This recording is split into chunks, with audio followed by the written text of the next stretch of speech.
ജാതി ഉന്മൂലനം doctor BR. Ambedkar ഭാഗം 11. ജാതി വ്യവസ്ഥയുടെ പ്രതിരോധത്തിന് പാരമ്പര്യത്തെപ്പറ്റിയും ബീജഗുണോത്കർഷ വിജ്ഞാനീയത്തെപ്പറ്റിയും വളരെയധികം അസംബന്ധങ്ങൾ പ്രസ്താവിക്കപ്പെട്ടിട്ടുണ്ട്. ജാതി വ്യവസ്ഥ ബീജഗുണോത്കർഷത്തിൻ്റെ അടിസ്ഥാന തത്വവുമായി ഒത്തുപോകുമെങ്കിൽ അതിനെ എതിർക്കാൻ അധികം ആരുമുണ്ടാവില്ല. എന്തുകൊണ്ടെന്നാൽ വിവേകബുദ്ധിയോടെയുള്ള ഇണചേരലിലൂടെയുള്ള വംശാഭിവൃദ്ധിയെ എതിർക്കേണ്ടതില്ല.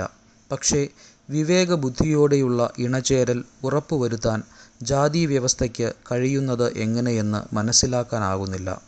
ജാതിവ്യവസ്ഥ നിഷേധാത്മകമായ കാര്യമാണ്. അത് വ്യത്യസ്ത ജാതികളിൽപ്പെടുന്ന വ്യക്തികളെ മിശ്രവിവാഹം നടത്തുന്നതിൽ നിന്ന് വിലക്കുന്നു. ഒരു നിശ്ചിത ജാതിയിലെ അംഗങ്ങളായ രണ്ടുപേർ മാത്രം പരസ്പരം വിവാഹം കഴിക്കുക എന്നത് രീതി നല്ലതല്ല. ജാതി അടിസ്ഥാനപരമായി ബീജഗുണോത്കർഷപരമാണെങ്കിൽ ഉപജാതികളും അത്തരത്തിലായിരിക്കണം. എന്നാൽ ഉപജാതികളുടെ തുടക്കം ബീജഗുണോത്കർഷപരമായിരുന്നു എന്ന് ഗൗരവപൂർവം കരുതാനാകുമോ?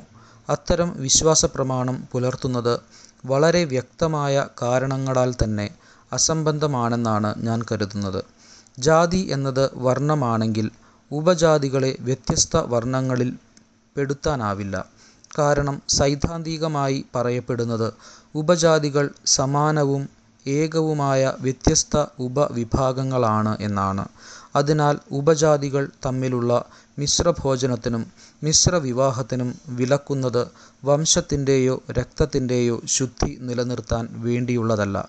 ഉപജാതികളുടെ ഉത്ഭവം ബീജഗുണോത്കർഷപരമാകാൻ പറ്റിയില്ലെങ്കിൽ ജാതിയുടെ ഉറവിടം ബീജഗുണ ശ്രേഷ്ഠതയാണ് എന്ന വാദത്തിന് ഒരു സത്തയുമില്ല. ജാതിയുടെ ഉറവിടം ബീജഗുണ ശ്രേഷ്ഠതയാണെങ്കിൽ മിശ്രവിവാഹത്തിന് എതിരെയുള്ള വിലക്ക് മനസ്സിലാക്കാനാകും.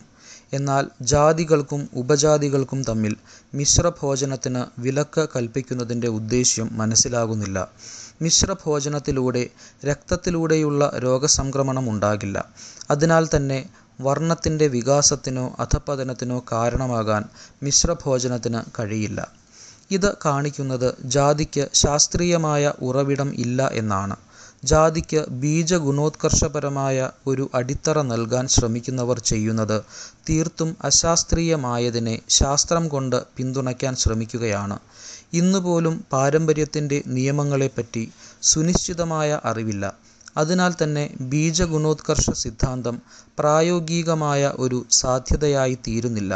പ്രൊഫസർ ബാറ്റ്സൺ തൻ്റെ മെൻഡലിൻ്റെ പാരമ്പര്യ സിദ്ധാന്തം എന്ന ഗ്രന്ഥത്തിൽ പറയുന്നു, ഉന്നതമായ മാനസിക ഗുണങ്ങൾ പാരമ്പര്യമായി പകർന്ന് കിട്ടുന്നതിൽ നിന്നും എന്തെങ്കിലും ഒരു പ്രത്യേക കൈമാറ്റ രീതിയുണ്ടെന്ന് സ്ഥാപിക്കാനാവില്ല. ഇവയും കൂടുതൽ ശ്രദ്ധേയമായ പല ഭൗതിക ഗുണങ്ങളും ഏതെങ്കിലും ഒരു ജനിതക ഘടകത്തിൻ്റെ പകർച്ചയേക്കാൾ പല ഘടകങ്ങളുടെയും യാദൃച്ഛികമായ കൂടിച്ചേരലിൽ നിന്ന് ഉണ്ടാകാനാണ് സാധ്യത എന്ന്. ജാതി വ്യവസ്ഥ എന്ന സങ്കല്പം ബീജഗുണോത്കർഷപരമാണെന്ന് വാദിക്കുന്നതിലൂടെ ആധുനിക ശാസ്ത്രജ്ഞർക്ക് പോലും സ്വായത്തമാക്കാത്ത പാരമ്പര്യ വിജ്ഞാനം ഇന്നത്തെ ഹിന്ദുക്കളുടെ പൂർവ്വ പിതാക്കൾക്ക് കൽപ്പിച്ച് കൊടുക്കുകയാണ്. ഒരു വൃക്ഷത്തെ വിലയിരുത്തേണ്ടത് അത് നൽകുന്ന ഫലങ്ങളെ അടിസ്ഥാനമാക്കിയാണ്. ജാതി ബീജഗുണോത്കർഷപരമാണെങ്കിൽ അത് ഉൽപ്പാദിപ്പിച്ചിരിക്കാവുന്ന മനുഷ്യവംശം ഏത് തരത്തിലുള്ളതാവണം? ശാരീരികമായി പറഞ്ഞാൽ ഹിന്ദുക്കൾ C3 ജനതകളാണ്. അവർ പിഗ്മികളുടെയും കുള്ളന്മാരുടെയും വംശമാണ്. ഉയരം കുറഞ്ഞവരും കരുത്തില്ലാത്തവരുമാണ്. ഇവരിൽ 10ൽ 9 ഭാഗവും സൈനിക സേവനത്തിന് യോജിച്ചവരല്ല എന്ന് പ്രഖ്യാപിക്കപ്പെട്ടിരിക്കുന്നു.